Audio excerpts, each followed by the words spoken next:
My father slept with my fiancée the night before the wedding. I pretended until the altar, and the moment I said I do, what I did froze everyone. The night before my wedding, I discovered that my fiancée was sleeping with my father. Instead of quietly canceling everything, I decided to turn the ceremony into the biggest public revenge of my life, and for everyone present. My name is Jonathan Clark. I'm 32, and I used to believe that trust was the foundation of every meaningful relationship. I worked as a senior project manager at a software development company in downtown Chicago, earning a solid six-figure salary that allowed me to live comfortably in a condo in Lincoln Park. My life looked like something out of a perfect American dream. I was about to marry Megan Davis, the woman I believed was my soulmate. And my relationship with my father, Robert Clark, was everything a son could want. He was my hero, my mentor, and the man who taught me that integrity was worth more than any paycheck. My father, Robert, was 60. He was a respected real estate broker who had built his reputation over 3 decades in the Chicago market. He and my mother, Mary, had been married for 35 years, and their relationship was the gold standard by which I measured all others. Robert was the type of man who still opened doors for women, who kept his word no matter the cost, and who never missed a single one of my baseball games when I was a kid. When I introduced him to Megan 2 years ago, he welcomed her into our family with open arms, treating her like the daughter he never had. Megan Davis, 30, worked as a marketing coordinator at a boutique firm in River North. She was smart, beautiful, and shared my love for weekend trips to Wisconsin and debates about deep dish pizza. We met at a mutual friend's 4th of July barbecue, and I knew in less than 3 months that I wanted to spend the rest of my life with her.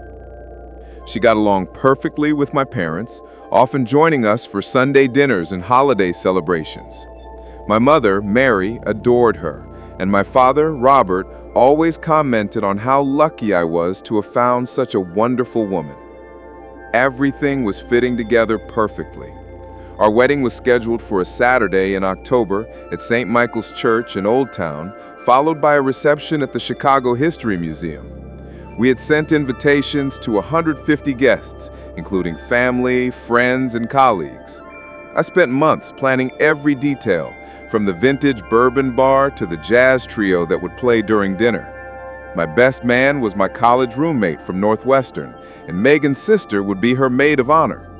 The rehearsal dinner was booked at Gibson's Steakhouse, and we had already paid the deposit for our honeymoon suite in Maui. The night before our wedding, I was staying at the Palmer House Hotel with my father, reviewing the final details of the ceremony. My mother and Megan were at another hotel with the bridesmaids, following the tradition of not seeing each other before the wedding. Robert and I ordered room service and were sitting at the small table in my suite, reviewing the next day's timeline. He was helping me with the seating chart, ensuring all relatives on both sides were comfortable. It was one of those perfect father-son moments that I thought we would share for years to come. Around 10:30 p.m. that night, my father excused himself to use the restroom, leaving his unlocked iPhone on the table next to his coffee cup. I wasn't trying to snoop, but when a text message notification popped up on the screen, my eyes naturally turned to it. What I saw made my blood run cold and changed everything I thought I knew about the 2 people I trusted most in the world. The message was from Megan, sent at 10:28 p.m. It read, "Thank you for the unforgettable night, Robert. The way your lips explored every part of me won't leave my mind. I can't wait for next time. You are amazing. P.S. Our story will be our secret." Attached to the message was a photo that left no room for doubt or misinterpretation. It was an intimate and clear image of the 2 of them together in a hotel room, apparently taken the previous night. In that single moment, my whole world collapsed. The woman I was supposed to marry in less than 12 hours was sleeping with my own father. The man I had looked up to my entire life had betrayed not only me, but my mother, who was likely at that very moment helping Megan prepare for what she believed was her son's happiest day. I sat there, staring at the phone screen, feeling as if I was having an out-of-body experience. My hands were trembling, but my mind was surprisingly clear.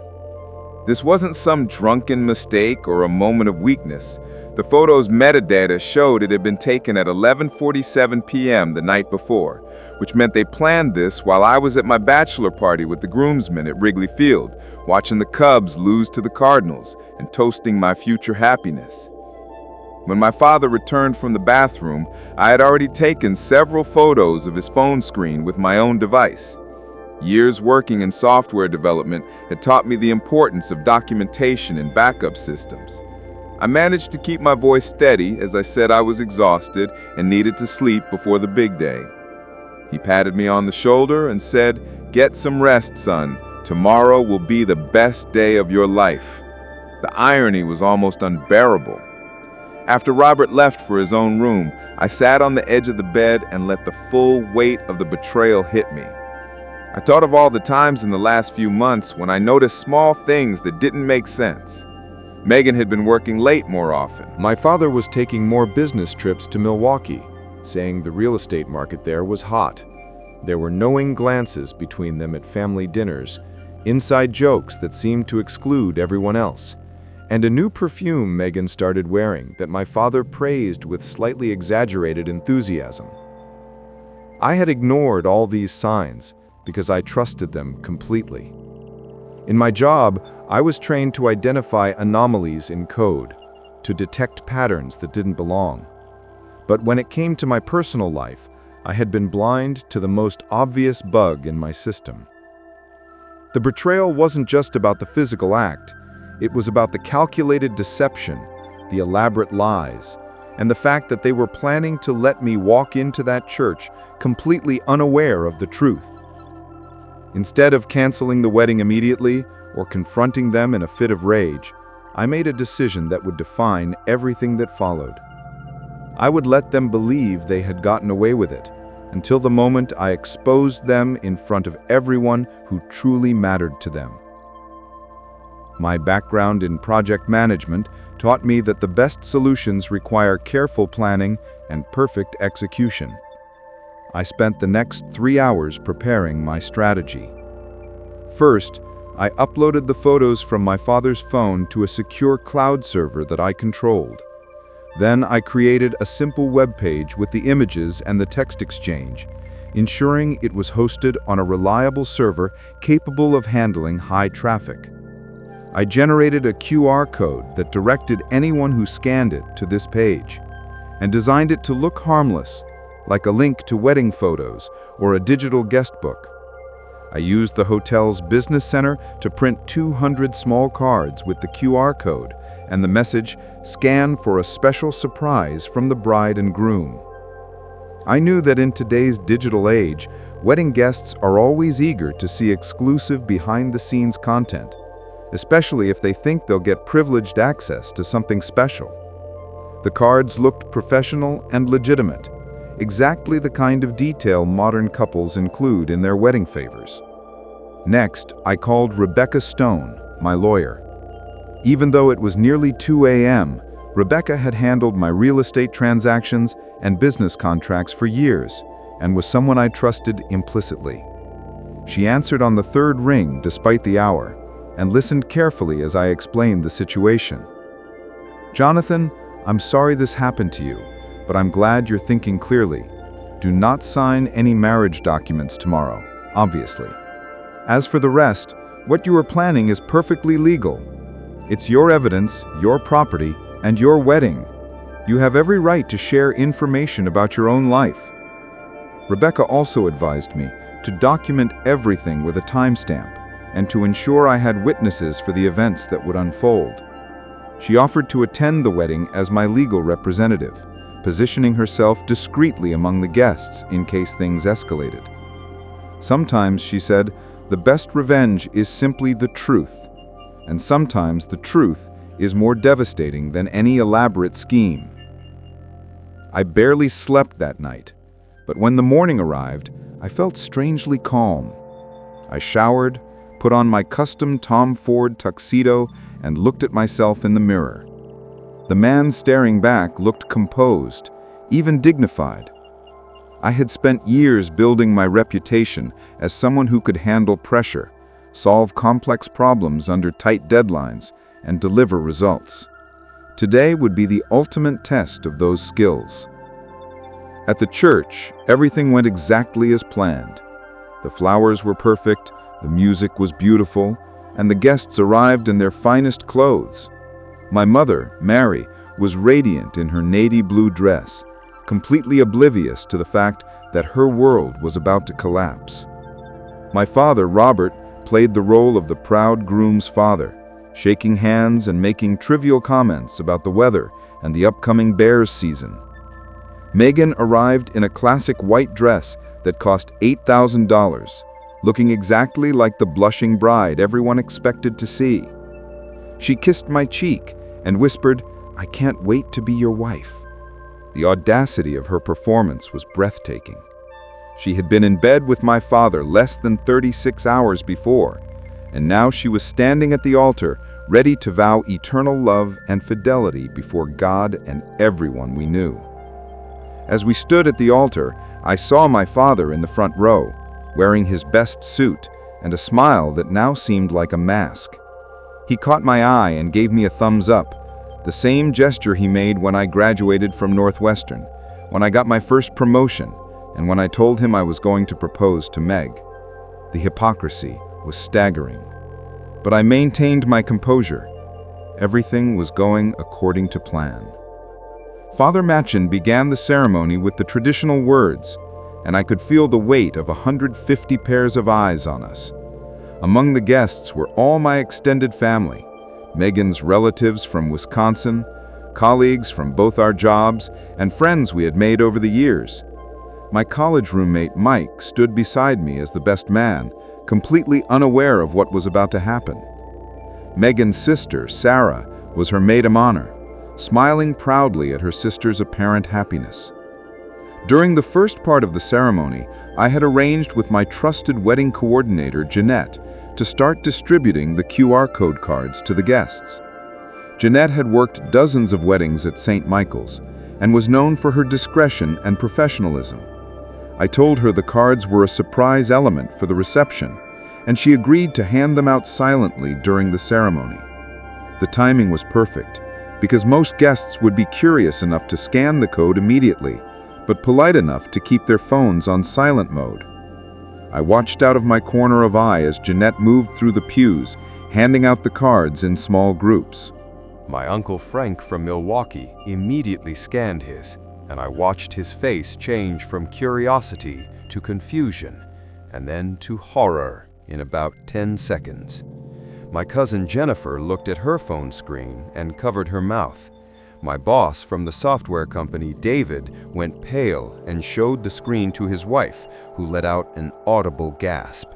The domino effect was fascinating to observe.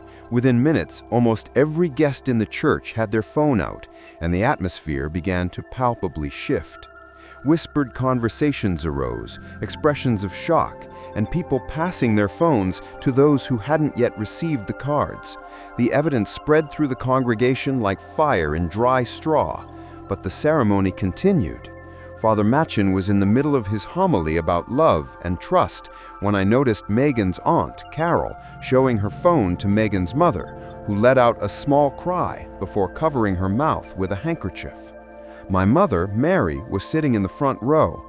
When my cousin handed her a card, I watched her scan it with the same curious smile she had moments before.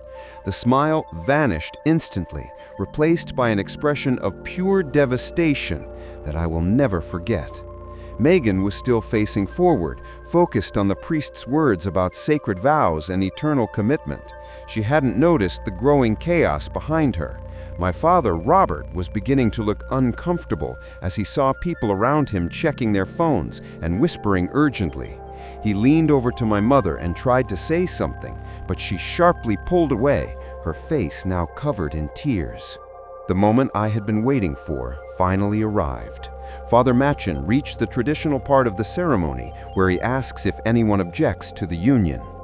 If anyone has just cause why Jonathan and Megan should not be joined in holy matrimony, let him speak now or forever hold his peace. I took a step forward and took the microphone from the priest's hands. The church fell into complete silence, except for the sound of my heartbeat in my ears. I looked directly at Megan, then at my father, and then at the congregation filled with people who had just seen the proof of the betrayal. "Yes," I said, my voice firm and clear. "I have something to say." Megan turned to me, and I could see the exact moment she realized something was terribly wrong. Her face went from confusion to recognition and then to pure terror as she noticed the expressions of the guests behind her. My father, Robert, half stood up from his seat, his face now red with panic, as he understood his secret was no longer a secret. "I loved you, Megan," I continued, speaking directly to her. "I loved you with everything I had. And Dad," I turned to him, "I spent my entire life looking up to you. You were my hero, my role model, the man who taught me about integrity and honor." The church was so silent you could hear a pin drop. Even the children had stopped moving. Everyone was holding their breath for every word, and I felt the weight of the moment. "But the most intimate betrayal demands the highest price," I said. My voice was still calm, but carried the full weight of my pain and my anger. "Last night, I discovered that the two people I trusted most in the world were lying to me, betraying me, and planning to let me walk down this aisle completely unaware of the truth." Megan tried to speak, but no sound came out. My father was now fully standing, his hands shaking as he tried to figure out a way to salvage the situation. My mother, Mary, was openly weeping, not just from the betrayal, but from the public humiliation unfolding before everyone she knew. "The evidence is clear and undeniable," I continued, "and since the two of you decided to make a mockery of this sacred ceremony, I thought it only fair that the truth be revealed in the same public forum where you plan to conclude your charade." I gestured toward the congregation, where almost everyone was now holding their phones after viewing the explicit messages and photos that proved the affair beyond a shadow of a doubt. The evidence was irrefutable, devastating in its time-stamped clarity. "This wedding is over," I announced, "and so are our relationships, both of them." The chaos that followed was unlike anything I had ever witnessed. Guests shouted questions, Megan cried out in despair, and my father tried to push through the crowd to reach me.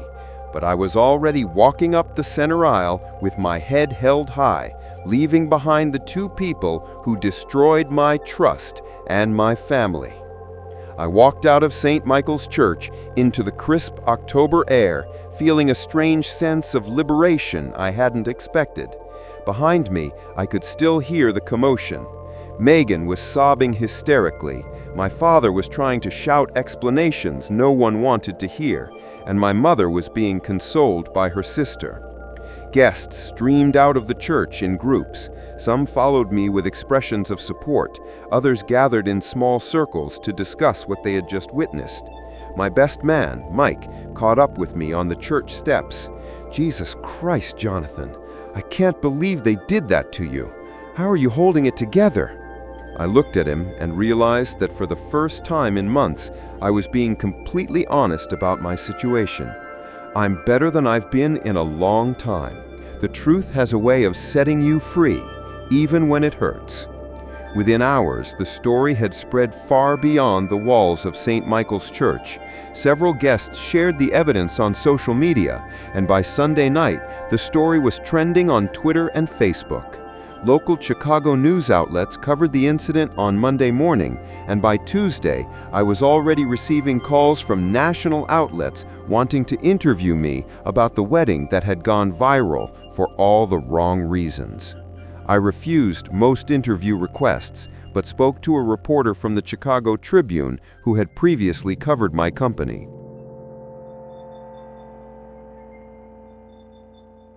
I kept my words brief and dignified. "I believe in the truth," I said, "and I believe people have the right to know who they are really dealing with, especially when it comes to trust and integrity." The professional consequences for Megan and my father were swift and severe. Megan's marketing firm, which prided itself on family values and ethical practices, fired her within a week. The story had become so widespread that keeping her associated with the brand was deemed a risk. My father's real estate business suffered even more dramatically. In an industry built entirely on trust and personal relationships, his reputation was destroyed overnight. Several major clients canceled contracts, and his 15-year partner dissolved the partnership. My mother, Mary, filed for divorce within 2 weeks of the incident. She had been married to my father for 35 years, but she told me that the public humiliation and the breach of trust were too much to bear. "Maybe I could have forgiven a hidden affair," she said in one of our long conversations. "But the fact that he was willing to destroy his own son's life and planned to let you marry her knowing what they had done, that is something I can never forgive." The legal processes were handled efficiently by Rebecca Stone, who had already prepared for this scenario. Since the marriage was never legally completed, there was no divorce process between me and Megan. However, there were financial issues to resolve. I had paid the majority of the wedding expenses, including the venue, caterer, and honeymoon reservations. Although it wasn't possible to recover all the money, Rebecca was able to negotiate settlements that covered a significant portion of my losses. More importantly, she helped me protect my assets and ensure that Megan had no legal claim to my net worth or my savings. The prenuptial agreement we signed was solid, but because the marriage never happened, it became irrelevant. What truly mattered was that I was completely free to start over, without any financial ties. The fallout wasn't easy, but the conclusion was much cleaner than I had imagined. I took 2 weeks off work to process everything that had happened and to deal with the media attention. My company was incredibly supportive, with my boss, David, telling me he admired the way I had handled the situation. "You showed true character," he said. "Not everyone would have had the strength to expose the truth like that." 3 months after the wedding incident, I made a decision that surprised even myself. I accepted a job offer at a tech company in Austin, Texas. The opportunity came through a professional connection, and the timing seemed perfect. I needed a fresh start, away from the memories and the gossip that still followed me in Chicago. Austin offered me a senior director role with a substantial salary increase and the chance to work on cutting-edge artificial intelligence projects. Before leaving Chicago, I had one last conversation with my father. He had been trying to reach me for weeks, but I refused all his calls. He finally showed up at my condo one Saturday morning, looking older and more defeated than I had ever seen him. "Son," he said, "I know I can't undo what I did, but I need you to know I am sorry. I destroyed everything that was important to me, and I will regret it for the rest of my life." I looked at him standing in my doorway, the man who had been my hero for 32 years, and I felt something I hadn't expected: pity. "Dad," I replied, "I forgive you. Not because you deserve it, but because carrying anger is exhausting, and I have better things to do with my life." 6 months later, I was settled in Austin, working on projects that challenged me intellectually, surrounded by colleagues who knew nothing about my past except what I chose to share. I had started dating again, taking things slowly, and being very careful about the issue of trust. The experience had taught me valuable lessons about reading people and recognizing red flags, skills that proved useful in both my personal and professional life. I learned through my mother that Megan had moved back in with her parents, and that my father had landed a job as a salesman at a small real estate office in the suburbs.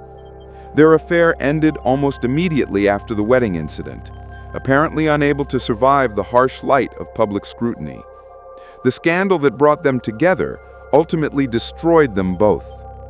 The story of my wedding day revenge became a kind of legend in Chicago social circles, but I rarely thought about it. I had moved on to bigger and better things, and the betrayal that once seemed like the end of the world was actually the beginning of a new and much better life. Sometimes the most devastating setbacks end up becoming the greatest opportunities for growth and renewal. Reddit of the day comment. This was the kind of revenge that cuts deep and leaves no room for excuses. Jonathan could have simply canceled the wedding and disappeared, but he chose to expose the truth on the most symbolic stage possible, at the altar, in front of everyone. It might have been cruel, but it was fair. The betrayal came from two people who should have been the central pillars of his life, his fiancée and his own father. The public shock was the natural consequence of the audacity with which they hid the affair. In the end, they are the ones who lose everything, and Jonathan walks free, rebuilding his life without carrying the weight of a secret.